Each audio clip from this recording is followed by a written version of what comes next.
అందరికీ నమస్కారం. ఈ రోజున మిమ్మల్ని అందరినీ చూస్తుంటే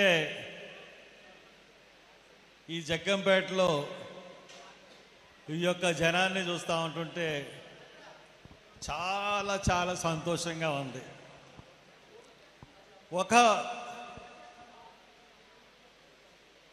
ఒక సంఘటన,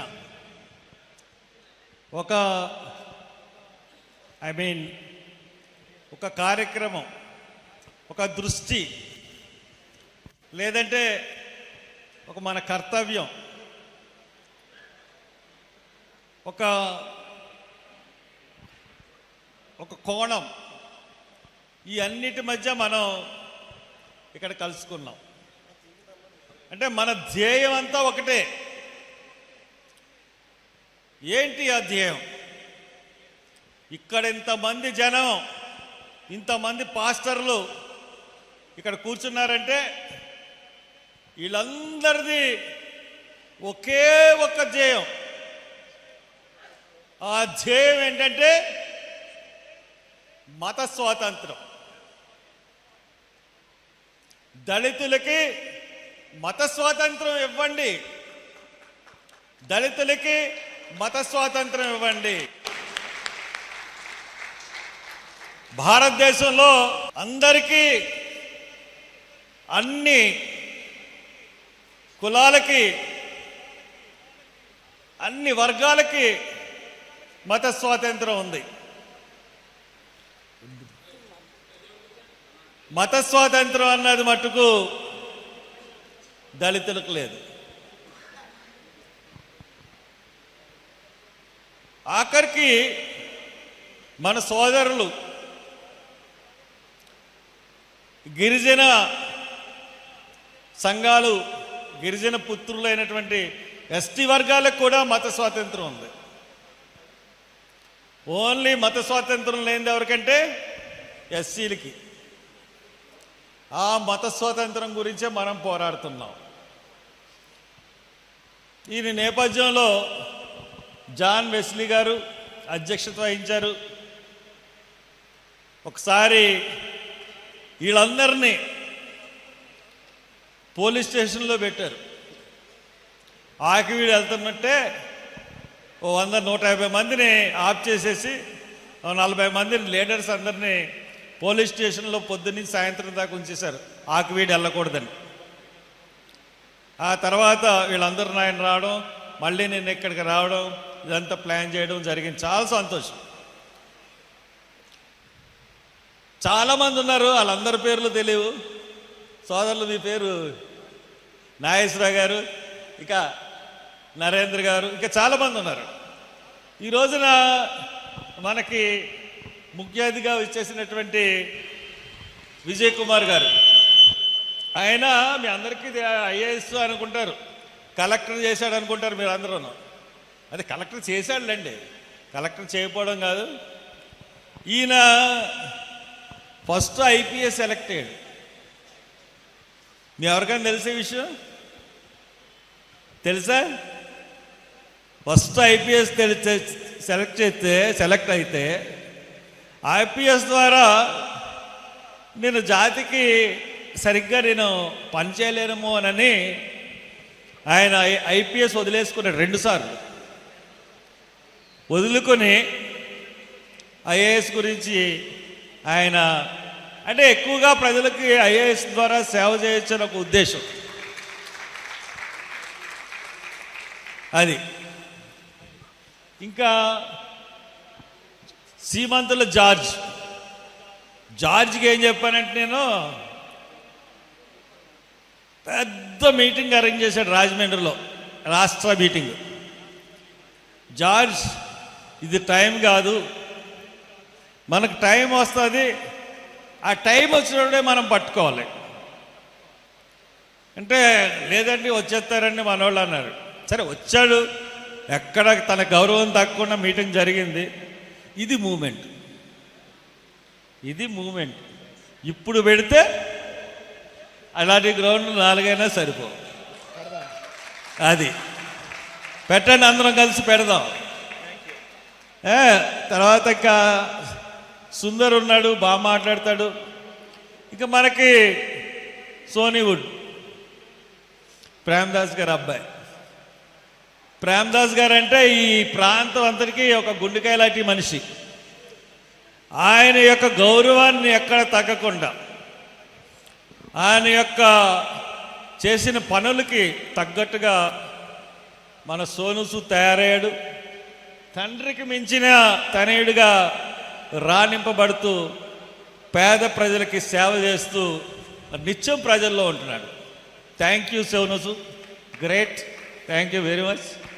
ఇంకా ఈ వేదిక మీద ఉన్న పెద్దలందరూ అందరికీ ముఖ్యంగా నాకు జగ్గంపేట ఈ టీం అందరితో నేను కూర్చుని ఒక 2-3 గంటలు మాట్లాడే సమయం నాకు దొరికింది. కాబట్టి వాళ్ళందరూ నాకు తెలుసు, వాళ్ళందరూ మనసుల్లో ఉన్నారు. కానీ పేర్లే కొంచెం అటు ఇటు. సరే, మనం సబ్జెక్ట్లోకి వెళ్దాం. మనం ఈ సబ్జెక్టు ఆకివీడు సంఘటనతోనే మొదలైంది. కుట్రతోనే మొదలుపెట్టారు. ఆ కుట్రతోనే మొదలెట్టి ఆ కుట్ర ఎంతవరకు వెళ్ళిపోయిందంటే, మీ ఓట్లు మాకొద్దు, మీ దళిత ఓట్లు మాకొద్దు, మీ మైనారిటీ ఓట్లు మాకొద్దు. అంటే ఏంటి? ఒక్క హిందువులే వేస్తే నేను నెగ్గుతాను. హిందువులందరూ బీజేపీ అండి. హిందువుల్లో సగం పైగా సెక్యులర్ వాదులు. హిందువులందరూ కూడా అన్ని మతాలని గౌరవించే సంస్కారవంతులు హిందువులు. అందరూ రఘురామకృష్ణరాజులాగా లేకపోతే పవన్ కళ్యాణ్ లాగా ఉండే మనుషులు కాదు, సంస్కారవంతులు. అలాగే ఎంత సంస్కారవంతులంటే హిందువులు,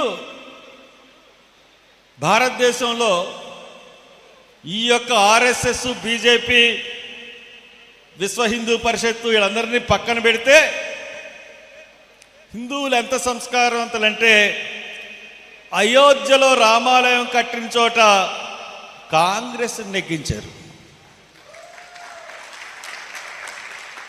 అయోధ్య రామాలయం కట్టిన చోట కాంగ్రెస్ నెగ్గించారు. అంటే మేము చాలా సంస్కారవంతులు అని చెప్పి ప్రపంచానికి తెలియజేశారు హిందువులు. బీజేపీ హిందువులందరినీ వేరు చేయాలనే కంకణంతో ఆకివీడిలో ఒక సంఘటన సృష్టించి వాళ్ళు చెప్తున్నారు, మీ ఓట్లు మాకు అవసరం లేదని డైరెక్ట్గా చెప్తున్నాడు. అదే ఇంకే పార్టీలో ఎవరైనా మీ ఓట్లు మాకు వద్దు, మీరు నాకు వెయ్యొద్దు అని చెప్తే అది పార్టీ డిసిషన్ కాకపోతే ఆ రఘురామకృష్ణరాజుని పార్టీ నుంచి సస్పెండ్ చేసేవాళ్ళు. కానీ తెలుగుదేశం పార్టీ దాని మీద నోరు మెదపలేదంటే వాళ్ళకి దళితుల ఓట్లు, మైనార్టీల ఓట్లు అవసరం లేదు, సెక్యులర్ వాదుల ఓట్లు కూడా అవసరం లేదని చెప్పే పరిస్థితికి దిగజారిపోయింది తెలుగుదేశం పార్టీ. ఒక తెలుగుదేశం పార్టీ ఎమ్మెల్యే, పైగా డిప్యూటీ స్పీకర్గా ఉన్న మనిషి ఈ స్టేట్మెంట్ ఇచ్చారంటే, చంద్రబాబు నాయుడు ఖండించలేదంటే దానికి అర్థం ఏంటి? ఇప్పుడు చిన్న చితక ఎమ్మెల్యే కాదు, ఒక డిప్యూటీ స్పీకర్ హోదాలో ఉన్న మనిషి మాకు మీ దళితుల ఓట్లు అవసరం లేదు. దళితుల్లో హిందువులు లేరా? ముస్లిమ్స్ మైనారిటీలు కాదా? అంటే వీళ్ళు బయటలో అవసరం లేదంట ఆయనకి. మరి అది ఎక్కడ భారతదేశ రాజ్యాంగంలో ఇటువంటి మాటకి ఎటువంటి శిక్ష పడాలా అన్నది మరి ఏమన్నా ఉందని చూడాలి. ఆకివీడి సంగతి మనం చూసుకుందాం. నన్ను సంఘటన ఏంటంటే బయలుదేరాను. నేను ఇంటి దగ్గర నుంచి బయలుదేరేటప్పటికి పోలీసులు వచ్చి పట్టుకున్నారు. మిమ్మల్ని హౌస్ అరెస్ట్ చేస్తామంటే ప్రివెంటివ్ అరెస్ట్ అని చెప్పేసి పెట్టేశారు. సరే 2-3 రోజులు ఉన్నాను. 4వ రోజున హైకోర్టులో పిటిషన్ వేస్తాను బెదిరిస్తే 4వ రోజున వదిలేశారు. వెళ్ళిపోయాను. పాలకొల్లో మళ్ళీ పట్టుకున్నాడు. పాలకొల్లో పట్టుకుని బైండ్ ఓవర్ కేసు పెట్టి మళ్ళీ వెనక్కి పెట్టారు. కలెక్టర్కి ఎస్పీకి రాశాను పర్మిషన్ ఇమ్మని. ఆ లెటర్స్ నా దగ్గర ఉన్నాయి. కలెక్టర్ గారు నేను ఎస్పీకి ఫార్వర్డ్ చేస్తూ ఉన్న లెటర్ కూడా ఉంది. వాళ్ళు రిప్లై గురించి చూస్తూ ఉన్నాను. 57 మంది వచ్చేసారు. దాంట్లో అక్కడ ప్రభుత్వం, పోలీస్ వ్యవస్థ ఈ రెండు కూడా అక్కడ డిప్యూటీ స్పీకర్ అతని జోబులో ఉన్నాయి. వాళ్ళు జిల్లా ఆఫీసర్లు అతనికి బానిసలు. అతను ఏం చెప్తే అది చేయాలి. బానిసత్వంలో బతుకుతున్నారు కలెక్టర్ అండ్ ఎస్పీ. ఆ బానిసత్వ సంఖ్యలు మరి వాళ్ళు ఎప్పుడు తెలుసుకుంటారో తెలియదు. కానీ ఒక చిన్న గొడవ జరిగితే ఆ గొడవకి 2 వైపులా కేసులు పెట్టాల్సి ఉండగా ఎక్కడ గొడవ జరిగింది? దళితపేటలో గొడవ జరిగింది. ఎవరు లేరు అక్కడికి. దళితపేటకి జనసేన కార్యకర్తలు వెళ్ళారు. అక్కడ గొడవ చేస్తే వీళ్ళ మీద కేసు పెట్టకుండా వీళ్ళ మీద, దళితుల మీద 57 మంది మీద 57 మంది మీద అటెంప్ట్ మర్డర్ కేసు పెట్టారు. 57 మంది ఎవరినన్నా కొట్టడానికి వెళ్ళి చంపడానికి వెళ్తే వాళ్ళు బతుకుతారండి? వెంటనే కోర్టులకి అర్థమైపోయింది. మేజిస్ట్రేట్ కోర్టులో నాకు 5వ రోజు బెయిల్ ఇచ్చేసారు. అంటే కలెక్టర్ని, ఎస్పీని చెప్పుతో కొట్టినట్టు చేసింది కోర్టు.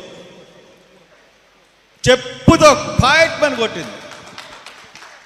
ఇకపోతే నన్ను ఆప్ చేశారు కదా అని చెప్పి నేను ఇదే తరహా మీటింగులకి నేను కడపలో తిరుగుతున్నాను, కర్నూలులో తిరిగా, ఎన్ని తిరుగుకుంటూ హైదరాబాద్ వచ్చి అక్కడి నుంచి మళ్ళీ వచ్చాను. ఈ లోపల మా డ్రైవర్ ఒకసారి ఆ ఆకివీడి పక్కన జంబుపట్నం అని ఆ కైకలూరులో వాళ్ళకి చుట్టాలు ఉన్నారని చెప్పేసి అక్కడికి వెళ్తున్నాను. కాకివీడి దగ్గరికి వెళ్ళేటట్టుకల్లా మా డ్రైవర్కి ఫోన్ చేసి ఎక్కడున్నావు అని అడిగారు. నేను ఆకివీడి దగ్గర ఉన్నానండి అని చెప్పాడు. అతను, మీ సార్ ఎక్కడ ఉన్నారు? నేను సెలవు పెట్టానండి మా గృహప్రవేశానికి. కదా, నిజం చెప్పు. నిజమేనండి అంటే మా డ్రైవర్ ఫోన్ కూడా ట్రాకింగ్ చేస్తున్నారు.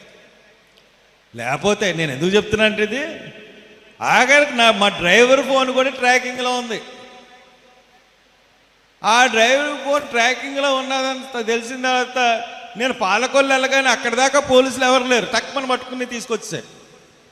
పెద్ద 40 మంది పోలీసులు. ఇంకేం చేస్తాం? అసలు నన్ను నిర్బంధించే పరిస్థితులు ఉన్నాయి. ఈ గవర్నమెంట్ భయపడతా ఉంది. మొన్న రాజోలు సకినేటిపల్లిలో ఆ మీటింగ్కి ఒక పెద్ద ఎత్తున నేను పిలిపించాను. ఎవరికి వాళ్ళే ప్రతి ఒక్కరు కూడా ప్రతి ఊర్లో, ప్రతి నియోజకవర్గంలో ఊరేగింపులు చేయండి. ఈ సమస్యని ప్రజల దృష్టికి తీసుకెళ్ళండి, ప్రజల్లో పెట్టండి. ప్రజల దృష్టికి తీసుకుని వెళ్ళి ఈ ప్రజల్లో చైతన్యం కలిగించండి. ఒక కులానికి మత స్వాతంత్రం లేకుండా ఈ భారతదేశంలో లౌకికవాదం, ప్రజాస్వామ్యవాదం ఉన్నాయని మీరు ఎలా చెప్పగలుగుతారని గవర్నమెంట్ ప్రశ్నించండి. దళిత క్రైస్తవులు, ముస్లింలు అందరూ కలిపి ఒక ఊరేగింపులు చేసి ఈ ప్రజల్లోకి ఈ విషయాన్ని తీసుకెళ్ళండి అని చెప్పేసి నేను పిలుపునిస్తే, ఆ పిలుపుకు అనుగుణంగా సకినేటిపల్లి, రాజోలు నియోజకవర్గంలో సకినేటిపల్లి, రాజోలు అండ్ మల్కీపురం మండలాల్లో పెద్ద ఎత్తున ఊరేగింపు పెడితే లాస్ట్ వరకు పర్మిషన్ ఇవ్వలేదు. ఎందుకు పర్మిషన్ ఇవ్వలేదంటే హర్ష్ కుమార్ రాకూడదు. హర్ష్ కుమార్ రాకుండా ఉంటే ఇస్తాం. మొన్న ఏలేశ్వరంలో పాప కుర్రోళ్ళందరూ వచ్చి మీటింగ్ పెట్టుకుంటే నేను టైం ఇచ్చాను వాళ్ళకి, డేట్. వాళ్ళు ఫేస్బుక్లో పెట్టుకున్నారు. ఇదే ఇటువంటి కళ్యాణ మండపం పెట్టుకుంటే ఆ కళ్యాణ మండపాన్ని క్యాన్సిల్ చేయించి పోలీసులు కుర్రోళ్ళందరినీ పిలిచి మీ మీద బైండ్ ఓవర్ కేసులు పెడతాం, రౌడీ షీట్లు తెస్తాం అని చెప్పి ఎదిరించారు. ఎందుకు ప్రవీణ్ పగడాల కేసులో నేను మీటింగ్ పెట్టి ఒక పోస్ట్ వేస్తే ఆర్గనైజర్స్ అందరూ ఫోటోలు వేస్తే ప్రతి ఆర్గనైజర్ వెళ్ళి, అంటే ఈ ప్రభుత్వ వైఖరి గురించి నేను చెప్తున్నాను, ప్రతి ఆర్గనైజర్ ఇంటికి వెళ్ళి ₹1,00,000 పూచీకత్తులో బైండ్ ఓవర్ రాయించుకుని సంవత్సరం నుంచి మీటింగ్ పర్మిషన్ అవ్వలేదు. సంవత్సరం తర్వాత పర్మిషన్ ఇచ్చారు. ఈ లోపల ప్రతి చర్చికి వెళ్ళి, రాజమండ్రి చుట్టుపక్కల రాజమండ్రి ఉన్న ప్రతి చర్చికి వెళ్ళి ఈవినింగ్ టైము పాస్టర్లని అక్కడ సంఘ పెద్దల్ని పిలిచి మీరు ఎవరైనా హర్ష్ కుమార్ పెట్టిన మీటింగ్కి వెళ్తే మటుకు మీకు తీవ్రమైన చర్యలు ఉంటాయి మీ మీద. ఏంటిది అంటే ఒక వర్గాన్ని ప్రభుత్వం ఏ రకంగా తొక్కి పెట్టాలని చూస్తుందో చెప్పడానికి ఈ ఉదంతాలన్నీ నేను చెప్తా ఉన్నాను. హర్ష్ కుమార్ కాకపోతే ఇంకోళ్ళు వస్తారు. ప్రజల్ని యొక్క గుండెల్లో ఉన్న ఆందోళనని ప్రభుత్వం మాపు చేయగలదా? మాపు చేయలేదు. ఈ ఆందోళనకి మనకి ఖచ్చితమైన రిజల్ట్ కావాలి. రిజల్ట్ కావాలంటే ఖచ్చితంగా ఈ ప్రభుత్వం ఉన్నంత వరకు కూడా ఈ ప్రభుత్వం మనకి చేస్తుందన్న నమ్మకం అయితే నాకు లేదు. ఈ రోజున మనం లాస్ట్ 15 సంవత్సరాల్లో 2 సార్లు తెలుగుదేశానికి పట్టం కట్టాం, ఒకసారి వైఎస్ఆర్సీపీకి పట్టం కట్టాం. వాళ్ళిద్దరికీ పట్టం కట్టడం వల్ల మనకేమన్నా లాభం అనేది ఎవరు వచ్చిందా? ఆఖరికి మనం నమ్ముకున్న జగన్ మన స్కాలర్షిప్లు తీసేశాడు. పీజీలకి స్కాలర్షిప్స్ లేకుండానే చేసేసాడు. మీకు తెలుసో తెలీదో సుందరవృక్షం ఆ కుర్రోడు జాతరకి వెళ్తే చంపేశారు. ఎస్ఐ ట్రైనింగ్ అవుతున్న కుర్రోడిని ఎస్సీ అన్నందుకు చంపేశారు జగ్గంపేట, ఇదే మన తుని నియోజకవర్గంలో. ఏంటో ఊరు సూద్ అరిపల్లి రాము. ఏ ఊరది? శృంగవృక్షం దగ్గర పక్కన తొండంగి. వాళ్ళ తరపున వెళ్ళి వాళ్ళకి న్యాయం జరిగే వరకు నేను పోరాటం చేస్తూనే ఉన్నాను ఇక్కడే. అలాగా మనల్ని ఏంట్రా కేసులు అంటే ఏం లేవు. ఇంకా భీమవరం ఆకివీడి బాధితుల దగ్గరికి వాళ్ళనైతే పోలీస్ స్టేషన్లో ఒక కుర్రోడిని ఏలాడి తీసుకొడితే ఇంకా దెబ్బలు ఉన్నాయి. మొన్న నేను వెళ్ళాను. ఇంకొక తెలుగుదేశం కార్యకర్త 25 సంవత్సరాల నుంచి అతన్ని దారుణంగా కొట్టించి వీడియో కాల్ చేసి ఎవరికో చూపిస్తున్నారు. ఇంకెవరికి? ఆ విగ్రాజు గారికి. అటువంటి పరిస్థితి ఈ రోజున పోలీస్ డిపార్ట్మెంట్ చేస్తూ ఉంది. ఆయన జైల్లో ఉన్నప్పుడు మేమందరం కూడా ఆయనకు సపోర్టింగ్గా మేము పోరాటం చేసాం, ఆయనకు సపోర్టింగ్గా నించున్నాం. అటువంటిది ఆయన కూడా అదే పద్ధతిలో ఆయన చేయడం చాలా కలిసి వేసింది. ఇలా కాదని చెప్పి నా ఫోన్లన్నీ ఇంట్లో పెట్టేసి మొన్నొక రోజు నా ఇంట్లో భార్యకి కానీ పిల్లలకు కానీ ఎవరికి చెప్పకుండా తోటలోకి వెళ్ళొస్తానని చెప్పి నేను మా డ్రైవర్ ఫోన్ కూడా ఇంట్లో పెట్టించేసి ఆకివీడు వెళ్ళిపోయాను. ఆకివీడు వెళ్ళేటప్పటికి వాళ్ళకు కూడా తెలియదు నేను వస్తున్నట్టు. ఎవరితోనూ మాట్లాడలేదు. ఆకివీడు లోనికి వెళ్ళి రే హర్ష్ కుమార్ గారు రా అన్నాడు. రే హర్ష్ కుమార్ గారిని పోలీసులకు మర్చిపోయింది. వాళ్ళు గబగబా పోలీస్ స్టేషన్ వేసి అదనపు బలగాలు తెప్పించేసుకున్నారు. తెచ్చిపించేసుకునేటప్పటికి ఈ లోపల ఒక 200 మంది ఆ చర్చిలో కూర్చునేటికి వచ్చేసారు. నేను రాజమండ్రిలో జైల్లో నుంచి విడిపించిన వాళ్ళు కూడా వచ్చారు. అందరూ వచ్చిన తర్వాత ఆ దెబ్బలు తిన్న వాళ్ళిద్దరిని నా పక్కన కూర్చోబెట్టుకున్నాను.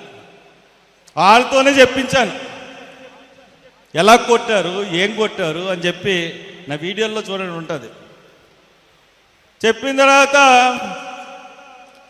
మీరు చాలా కష్టపడ్డారు, చాలా చేశారంటే, అవునండి మాకు సహాయం ఎక్కడి నుంచి రాలేదండి అని చెప్తే, నేను మీకు సహాయం చేస్తానంటే వద్దన్నారంటే, ఎవరెవరు సహాయం చేశారు, కేసుల్లో ఎవరన్నా ఆర్థిక సహాయం చేశారా ఏంటి అని నేను అడిగాను. అడిగితే మధు అని చెప్పేసి లాయర్ ఉన్నాడండి, ఆయనే చేశాడు. ఆయన పంపించింది మోషన్ రాజు గారు. మధు ఎవరి దగ్గర డబ్బులు తీసుకోకుండా అందరినీ బెయిల్ మీద ఆయనే మొత్తం ఖర్చు పెట్టి తీసుకుని వచ్చాడు. సునీల్ కుమార్ గారు ఓ 50 మందికి బియ్యం పంపించారు. ఇంత తప్పితే ఇంకెవరూ చేయలేదు అని చెప్పారు. నేను చేస్తానన్నాను, వద్దన్నారు అని చెప్పేసి 5 రోజుల్లోనే బయటకు వచ్చారు. తక్కిన వాళ్ళు మొత్తం అందరూ కూడా వచ్చేటికి 54 రోజులకు మొత్తం అందరూ కూడా వచ్చేసారు. అంటే యాంటిసిపేటరీ బెయిల్ తీసుకున్న వాళ్ళు వాళ్ళే. ఇటువంటి పరిస్థితులు మనకు కనబడతా ఉన్నాయి. కాబట్టి దీన్ని జాగ్రత్తగా ఆలోచించండి. మనల్ని అణిచివేయాలని చూస్తే బంతిని గట్టిగా కింద గట్టిగా కొట్టాలని చూస్తే ఏం చేస్తే బంతి పైకి లెగుతుంది. అలాగే మనల్ని అణిచివేయాలని, తొక్కివేయాలని పెద్ద రాజకీయ కుట్ర జరుగుతుంది. భయపడకండి, ఎక్కడా భయపడకండి. మేమున్నాం. ఖచ్చితంగా ప్రభుత్వాన్ని ఎదిరించి పోరాడడానికి నేను నా సాయశక్తిలో ప్రయత్నం చేస్తాను. నేను దేనికి లొంగే మనిషిని కాదు. మీరు చూశారు ప్రవీణ్ పగడాల విషయం. కాబట్టి ఈ విషయంలో నేను 2 సార్లు పార్లమెంట్లో మాట్లాడాను 0 అవర్లో దళిత క్రిస్టియన్స్కి ఎస్సీ స్టేటస్ గురించి. కాబట్టి ప్రతి ఊళ్ళో ఉన్న చర్చిలు, ఏ ఊరికి ఆ ఊరు ఖచ్చితంగా మీరు ప్రొసెషన్ తీయండి, ప్రజల్లోకి తీసుకెళ్ళండి. ప్రొసెషన్ చేసి ప్రజల్లో తీసుకెళ్ళిన తర్వాత ఒక అద్భుతమైన రీతిలో 50 లక్షల మందితో మనం మీటింగ్ పెట్టుకుందాం. అంబేద్కర్ ఆశయాల్లో నడుస్తూ, మన మత స్వాతంత్రం గురించి పోరాడుతూ, మన ముందు భవిష్యత్ తరాలకి భవిష్యత్తును అందిస్తూ మనం ఈ తరం ముందుకు వెళ్ళాలని మరి కోరుకుంటూ, నాకు ఈ అవకాశం ఇచ్చిన జగ్గంపేట పెద్దలు, ముఖ్యంగా జాన్ వెస్లీ గారికి అందరికీ కృతజ్ఞతలు తెలుపుకుంటూ సెలవు తీసుకుంటున్నాను. జై భీమ్.